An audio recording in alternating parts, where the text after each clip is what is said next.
Hello. Good morning. आज हम लोग देखेंगे Ranjan Indian civilisation and culture का सबसे पहला चैप्टर है, महात्मा गांधी के द्वारा लिखा गया है। 12th का इंग्लिश है। देखते हैं इसमें सबसे पहले क्वेश्चन है कि observing all this our ancestors disordered is from pleasure each from. देखिए ये जो लाइन लिखा हुआ है, पूछा ये जा रहा है कि ये लाइन कहाँ से लिया गया है, मतलब कहाँ पर लिखा गया है, ये चीज़ आपसे पूछा जा रहा है। तो हम लोग समझेंगे यहाँ पे सबसे पहले देखें कि ये जो लाइन लिया गया है वो लिया गया है इंडियन सिविलाइजेशन एंड कल्चर से, महात्मा गांधी के द्वारा लिखा गया है। अगला क्वेश्चन है the Gujarati equivalent for civilisation means. तो गुजराती इक्विवेलेंट मतलब कि गुजराती के सेंस में, गुजराती सेंस में सिविलाइजेशन का मतलब क्या होता है। तो गुजराती लोग जो है कह सकते हैं कि गुजराती इक्विवेलेंट जो होता है सिविलाइजेशन का अर्थ होता है गुड कंडक्ट। याद रखना है गुड कंडक्ट, ऑप्शन नंबर से। अगला क्वेश्चन है civilisation is that mode of conduct which points out to man the path of duty. कहता है कि सिविलाइजेशन एक वह माध्यम है, वह मोड है जो कंडक्ट करता है, बताता है which point out to man the path of duty, मतलब कि आदमी के किस कर्तव्य को दिखाता है। तो इंडियन सिविलाइजेशन से लिया गया है, या फिर ए चाइल्ड इज बॉर्न से, ए मैरिज प्रपोजल, या भारत इज मैं हूँ। तो यहाँ पे इसका ऑप्शन जो बनेगा वो बन जाएगा भारत इज, ये sorry Indian civilisation and culture, option number A. अगला क्वेश्चन है after all there is something in Hinduism that has kept it alive up till now from. बोलता है कि ये जो लाइन लिया गया है वो कहाँ से लिया गया है। तो ये आप सीधा सीधा पढ़ेंगे तो ये आपका लिया गया है इंडियन सिविलाइजेशन एंड कल्चर से। आगे है dash were satisfied with small villages. बोलता है कि स्मॉल विलेजेस के साथ कौन सेटिस्फाइड रहा करते थे, संतुष्ट रहते थे, खुश रहते थे। तो ये आंसर बनेगा आवर एंसेस्टर्स। हमारे पूर्वज जो हुआ करते थे वो हमारे गाँव में, घरों में, गाँव में खुश रहा करते थे, सेटिस्फाई रहा करते थे। अगला क्वेश्चन है our forefathers did not invent machinery because. देखिए कहा गया है कि हमारे फोर फादर्स जो है, हमारे पूर्वज जो है वो मशीन का आविष्कार नहीं किए थे। क्योंकि तो क्यों नहीं किए थे, क्योंकि उनको पता था क्या, they knew we would become slaves. उन लोग को पता था कि क्या हम लोग गुलाम बन जाएंगे मशीन का। They knew we would be happy, कि वो लोग जानते थे कि हम लोग बहुत खुश हो जाएंगे। आगे है they did not like to see us comfortable. या हमारे पूर्वज हम लोग को कंफर्टेबल नहीं देखना चाहते थे, खुश नहीं देखना चाहते थे, आरामदायक ज़िंदगी नहीं देखना चाहते थे।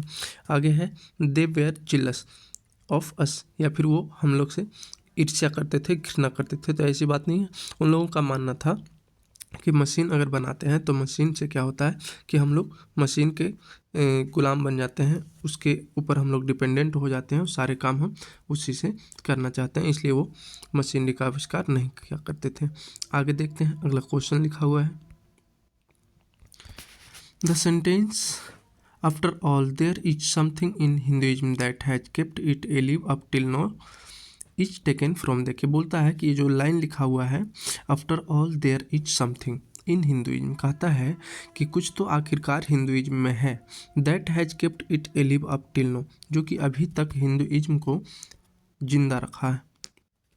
कुछ तो ऐसा है जो कि अभी तक हिंदुइज्म को जिंदा रखा है। तो ये लाइन कहाँ से लिया गया है, तो ये लिया गया है इंडियन सिविलाइजेशन एंड कल्चर से। आगे है Gandhi ji died at the hands of a fanatic on. बोलता है कि गांधी जी का मृत्यु जो है वो एक फैनेटिक के कट्टर के हाथों कब हो गया था, यानी कि गांधी जी का मृत्यु कब हुआ। तो ऑप्शन नंबर कौन बनेगा, 31 अक्टूबर, 15 अगस्त, 30 जनवरी और 26 जनवरी। तो सबको पता होगा 30 जनवरी 1948 ईस्वी को हुआ था। आगे देखना है I believe that the civilisation India has evolved is not to be beaten in the world is from. देखिए ये भी लाइन लिया है और पूछता है कि I believe that the civilisation India has evolved is not to be beaten in the world. ये किस चैप्टर से लिया गया ये लाइन है। तो ये लाइन आपको पता होगा कि गांधी जी कहते हैं इंडियन सिविलाइजेशन एंड कल्चर में कि मैं ये मानता हूँ, मेरा ये विश्वास है कि सिविलाइजेशन जो भारत ने डेवलप किया है, जो विकसित किया है, वो दुनिया में कहीं हारने योग्य नहीं है। तो यहाँ पे ये हो जाएगा ऑप्शन नंबर ए इसका आंसर। आगे है the sentence the distinguishing characteristics of modern civilisation is our indefinite multiplicity of wants is from. देखिए ये भी लाइन लिया गया है कहाँ से, ये भी इंडियन सिविलाइजेशन एंड कल्चर से लिया गया है। जब आप बुक पढ़ेंगे तो बुक में आपको बहुत सारा पॉइंट्स होगा, बहुत सारा ऐसे लाइन होंगे जो कि डायरेक्ट यहाँ से उठा लिए जाते हैं क्वेश्चन। आगे है कि has civilisation taught us to be more dash towards one another.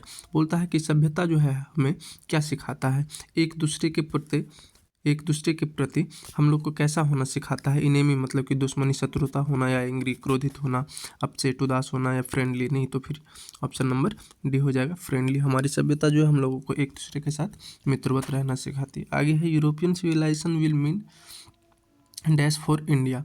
बोलता है कि अगर यूरोपियन सिविलाइजेशन को हम लोग अगर मानते हैं तो इसका मतलब क्या होगा इंडियन के लिए। तो इंडियन के लिए क्या होगा, वांट मतलब कि चाहत, लिविंग मतलब कि जीवन, रियल मतलब कि सही, ड्रीम मतलब कि बर्बादी। नहीं, सही बात है। यूरोपियन सिविलाइजेशन को अगर हम लोग अपनी ज़िंदगी में ला करके ढालते हैं, उस सिविलाइजेशन में जीते हैं, तो इसका मतलब होगा बर्बाद होना, यानी कि ऑप्शन नंबर डी होगा आंसर। आगे है Gandhi ji was born in. Gandhi ji का जन्म कब हुआ था, सभी को पता है 2 अक्टूबर 1869। आगे है we have been dash west since long. बोलता है कि we have been dash west since long. तो इसका ऑप्शन क्या हो जाएगा, बोलता है कि वी हैव बीन डैश,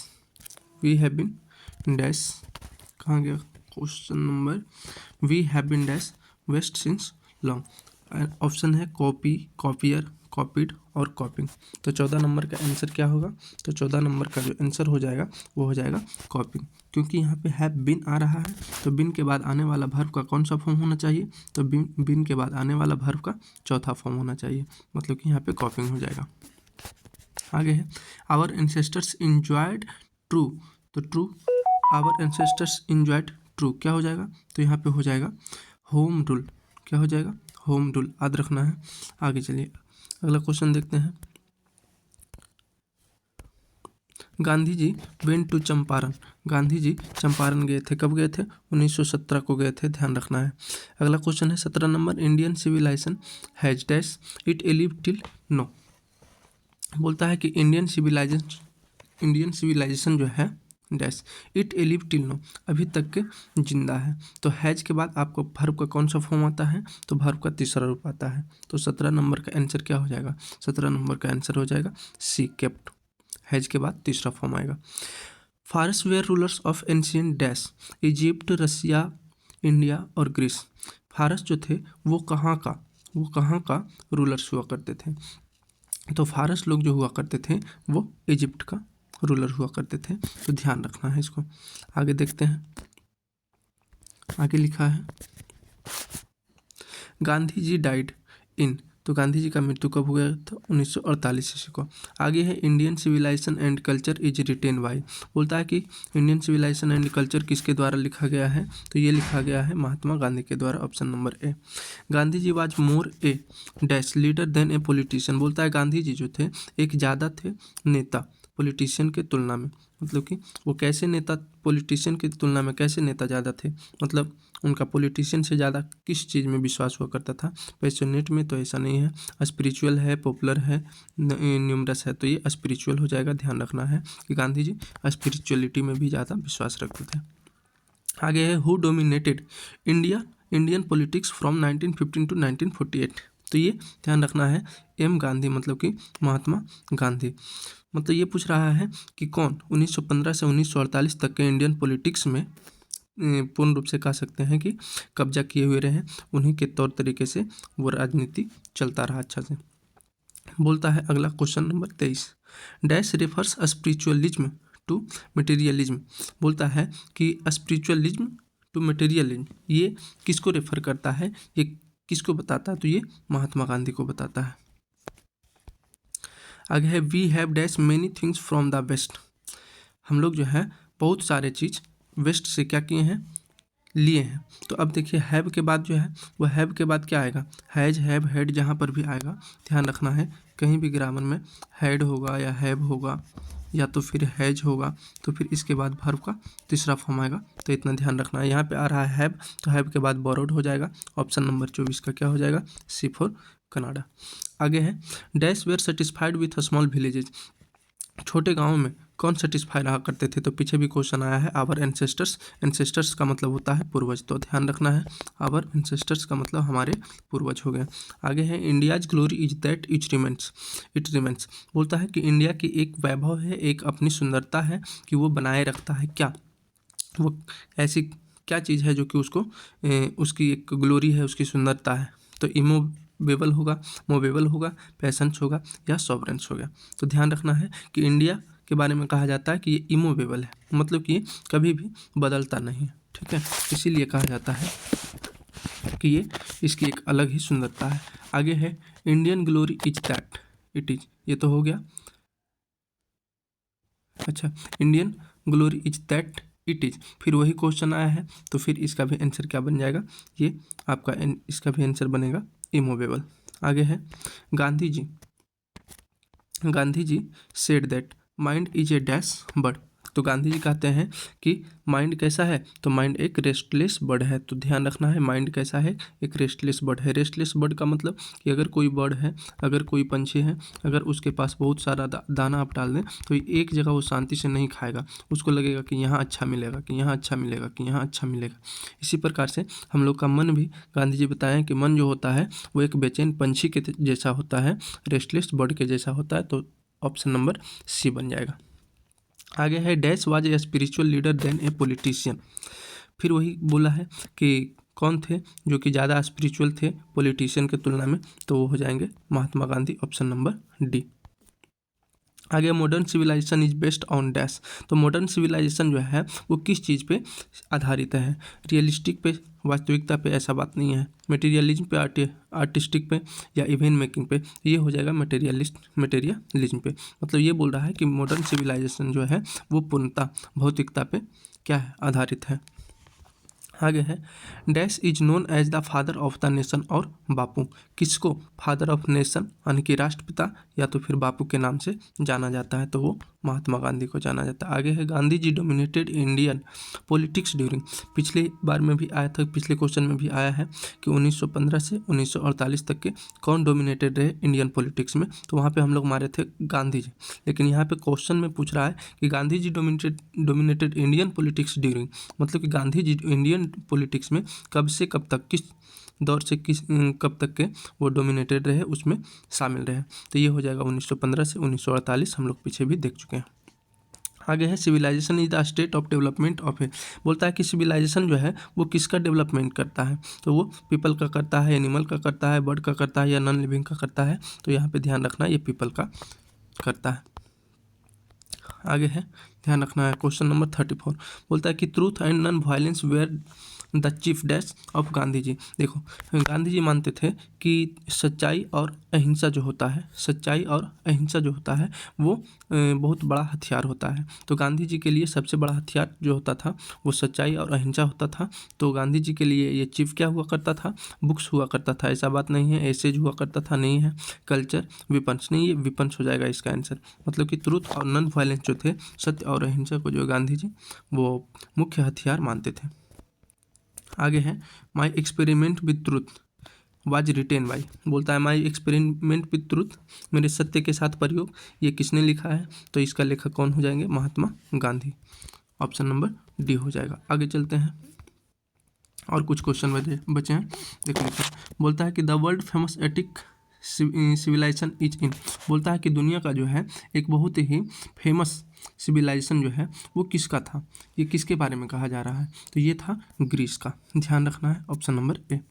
आगे है dash makes us slaves and we lose our moral. यहाँ पे थोड़ा सा मिटा हुआ है, ठीक है।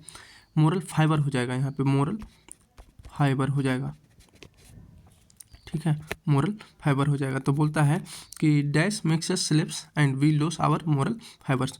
तो ये क्या हो जाएगा? Civilisation makes us, sorry, culture, science, machinery, civilisation. तो इसका हो जाएगा मशीनरी। मतलब कि मशीनरी मेक्स अस स्लेव्स, मतलब कि मशीन जो है वो हमें अपना गुलाम बना लेता है और हम अपने कर्तव्यों को भूल जाते हैं, खो जाते हैं। खो देते हैं। आगे बोलता है कि who wrote Indian civilisation and culture, किसने लिखा है इंडियन सिविलाइजेशन एंड कल्चर, ध्यान रखना है महात्मा गांधी को। आगे my experiment with truth was Gandhi ji, ये माई एक्सपेरिमेंट विथ ट्रूथ, मेरे सत्य के साथ प्रयोग, ये गांधी जी का क्या है, बायोग्राफी है कि ऑटोबायोग्राफी है कि एसे है कि कन्फेस है। तो ध्यान रखना है कि माई एक्सपेरिमेंट विथ ट्रूथ ये गांधी जी का जो है ये ऑटोबायोग्राफी है। ये क्या है, ऑटोबायोग्राफी है। अच्छा, बायोग्राफी और ऑटोबायोग्राफी में अंतर क्या होता है, थोड़ा सा समझिएगा। बायोग्राफी का मतलब है, जैसे मान लिया जाए कि अगर गांधी जी का या किसी भी पर्सन का, अगर गांधी जी का जीवनी, अगर गांधी जी के जीवन के बारे में अगर कोई दूसरा व्यक्ति लिखता है तो उसको कहा जाता है गांधी जी का बायोग्राफी। लेकिन अगर गांधी जी अपने बारे में खुद ही लिखते हैं तो वो कहा जाएगा गांधी जी का ऑटोबायोग्राफी। ऑटो का मतलब खुद ही, स्वयं, मतलब वो स्वयं ही लिखे थे, इसलिए अपना माई एक्सपेरिमेंट विथ ट्रूथ जो है वो उनका ऑटोबायोग्राफी होगा। ऑप्शन नंबर बी होगा। आगे है dash viewed large cities as snares and useless encumbrances, यहाँ पे भी थोड़ा सा मिटा हुआ है तो यहाँ हो जाएगा इनकम ब्रांचेस।